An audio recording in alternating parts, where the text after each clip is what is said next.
ഇന്ന് നമുക്ക് ബീഫ് കൽമാസ് ഉണ്ടാക്കാം. ഇതിനു വേണ്ടി കുറച്ച് ബീഫ് നല്ലപോലെ കഴുകി ഊറ്റി ഒരു കുക്കറിലേക്ക് ഇട്ട് കൊടുത്തിട്ടുണ്ട്. ഇതിലേക്ക് നമുക്ക് കുറച്ച് മഞ്ഞൾപ്പൊടി, കുറച്ച് കാശ്മീരി മുളക് പൊടി, ആവശ്യത്തിന് ഉപ്പ് ഇവ ചേർത്ത് നല്ലപോലെ വേവിച്ചെടുക്കണം. ഇത് വെന്തതിന് ശേഷം ഒരു മിക്സിയുടെ ജാറിലിട്ടിട്ട് പൊടിച്ചെടുക്കണം. നല്ലപോലെ ചൂടാറിയിട്ട് വേണം മിക്സിയുടെ ജാറിലിട്ട് അടിച്ചെടുക്കാൻ. ഇനി ഒരു പാൻ സ്റ്റൗവിൽ വെച്ച് ചൂടാകുമ്പോൾ കുറച്ച് വെളിച്ചെണ്ണ ഒഴിച്ച് കൊടുക്കണം. ഇതിലേക്ക് കുറച്ച് വെളുത്തുള്ളി, കുറച്ച് ഇഞ്ചി, 3 പച്ചമുളക് ഇവ പേസ്റ്റാക്കി ഇട്ട് കൊടുക്കാം. ഇനി 3 സവാള ഇങ്ങനെ ചെറുതായി ചോപ്പാക്കിയത് ഇതിലേക്കിട്ട് നല്ലപോലെ വഴറ്റിയെടുക്കണം. ഇത് വാടി വരുമ്പോൾ നമ്മൾ വേവിച്ച് ക്രഷ് ചെയ്തെടുത്ത ബീഫ് ചേർത്ത് കൊടുക്കാം. ഇതിലേക്ക് 3/4 ടീസ്പൂൺ ചിക്കൻ മസാലപ്പൊടി ചേർത്ത് കൊടുക്കാം. 1/2 ടീസ്പൂൺ ഗരം മസാലപ്പൊടി ചേർത്ത് കൊടുക്കാം. ഇത് നല്ലപോലെ മിക്സ് ചെയ്ത് കൊടുക്കണം. നമ്മൾ ബീഫ് വേവാൻ വെച്ചപ്പോൾ ആവശ്യത്തിന് ഉപ്പ് ചേർത്തതാണ്. ഉപ്പ് വേണമെങ്കിൽ ചേർത്ത് കൊടുത്തിട്ട് 5 മിനിറ്റ് മൂടി വെച്ച് വേവിക്കണം. ഇനി നമുക്ക് ഈ കൽമാസിന് വേണ്ട മാവ് ഒന്ന് കുഴച്ചെടുക്കണം. അതിനായി ഒരു ബൗളിലേക്ക് 2 കപ്പ് അരിപ്പൊടി എടുത്തിട്ടുണ്ട്. നൈസായ അരിപ്പൊടിയാണ് കേട്ടോ വേണ്ടത്. ഇതിനായിട്ട് നമ്മൾ പച്ചരി വെള്ളത്തിലിട്ട് കുതിർത്തി നല്ലപോലെ അരച്ചെടുത്താലും മതി. ഈ മാവിലേക്ക് നമുക്ക് ഒരു അരപ്പ് ചേർത്ത് കൊടുക്കണം. അതിനായിട്ട് 1 കപ്പ് തേങ്ങ എടുത്തിട്ടുണ്ട്.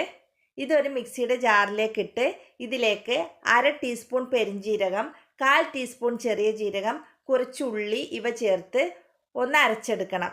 ഇത് പേസ്റ്റാക്കി എടുക്കണ്ട, ഒരു ചമ്മന്തി പരുവമായിട്ട് എടുത്താൽ മതി.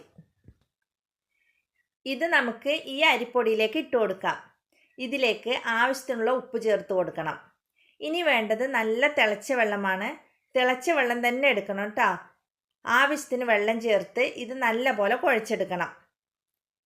നമ്മൾ പത്തിരിക്കൊക്കെ കുഴക്കില്ലേ, അതുപോലെ തന്നെ വേണം കുഴക്കാൻ. ഇതിങ്ങനെ കുഴച്ചെടുത്തിട്ടുണ്ട്.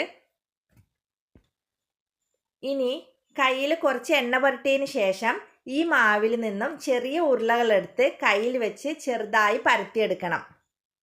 ഇതിൻ്റെ മുകളിലേക്ക് തയ്യാറാക്കി വെച്ച മസാല വെച്ച് ഇങ്ങനെ ഷേപ്പ് ചെയ്തെടുക്കണം. ഞാൻ ഇതെല്ലാം ഇങ്ങനെ ചെയ്തെടുത്തിട്ടുണ്ട്. ഇനി അപ്പച്ചട്ടിയിൽ വെച്ചിട്ട് ഇതൊന്ന് വേവിച്ചെടുക്കാം. ഇത് വെന്ത് വന്നിട്ടുണ്ട്. ഇനി ഇത് എടുത്തു മാറ്റാം. ഇനി വേണ്ടത് ഇതൊന്ന് ഫ്രൈ ചെയ്തെടുക്കലാണ്. അതിനായിട്ട് ഒരു ബൗളിൽ 3 ടീസ്പൂൺ കാശ്മീരി മുളക് പൊടി, കുറച്ച് മഞ്ഞൾപ്പൊടി, ആവശ്യത്തിന് ഉപ്പ് ഇവ ചേർത്ത് നല്ലപോലെ മിക്സാക്കിയിട്ട് എടുക്കണം. ഒരു പാൻ സ്റ്റൗവിൽ വെച്ച് ചൂടായി വരുമ്പോൾ അതിലേക്ക് കുറച്ച് വെളിച്ചെണ്ണ ഒഴിച്ചു കൊടുക്കണം.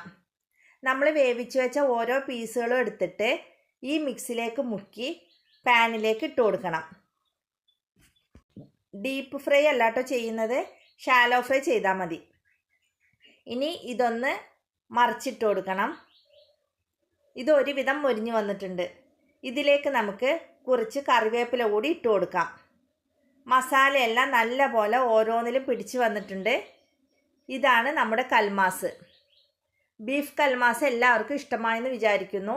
ഇത് ട്രൈ ചെയ്തിട്ടില്ലാത്തവർ ഒന്ന് ട്രൈ ചെയ്ത് നോക്കിയിട്ട് ഫീഡ്ബാക്ക് അറിയിക്കണേ. എൻ്റെ വീഡിയോ ഇഷ്ടമായാൽ ലൈക്ക് ചെയ്യാനും ഷെയർ ചെയ്യാനും സബ്സ്ക്രൈബ് ചെയ്യാനും മറക്കരുതേ. നിങ്ങളുടെ എല്ലാവിധ സപ്പോർട്ടും പ്രതീക്ഷിച്ചുകൊണ്ട് മറ്റൊരു വീഡിയോയുമായി വരുന്നതാണ്.